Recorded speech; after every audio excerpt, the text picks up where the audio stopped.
زکوٰۃ کب واجب ہوتی ہے؟ زکوٰۃ کا نصاب کیا ہے؟ اگر کسی آدمی کے پاس 52.5 تولہ چاندی کی بقدر پیسے ہو جائیں اور اس میں چاندی، سونا، نقد رقم اور مال تجارت یعنی جو چیز بیچنے کی نیت سے خریدی ہو، ان سب کو ملایا جائے گا، اس کی قیمت 52.5 تولہ چاندی کے برابر ہو جاتی ہے۔ ہمارے زمانے میں تک اس سال 2023 کے اندر تقریباً 1,15,000 کے برابر رقم بتائی ہے کہ جس آدمی کے پاس اتنی رقم ہو گئی اور اس کے اوپر سال بھی گزر گیا، ایسے آدمی کے اوپر زکوٰۃ واجب ہے۔ البتہ یہ بات یاد رہے، جس مکان میں رہائش کر رہے ہیں، جو استعمال میں چیزیں ہیں، اس کے اوپر زکوٰۃ واجب نہیں ہوگی۔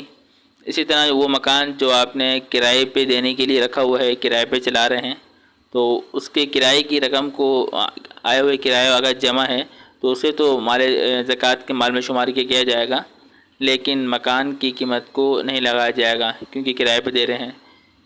اسی طرح بیچنے کی نیت نہیں ہے۔ اسی طرح ہر وہ مشین ہے اور کسی کے پاس گاڑیاں ہوتی ہیں، سوزوکی بھاڑے پہ چلا رہے ہیں، تو ان کی قیمت پہ زکوٰۃ واجب نہیں ہوگی۔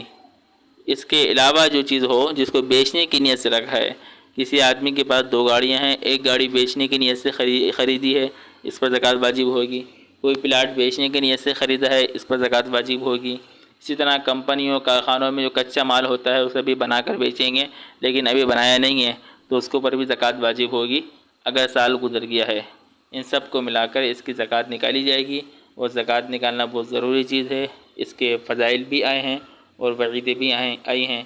اللہ ہم سب کو زکوٰۃ کو نکالنے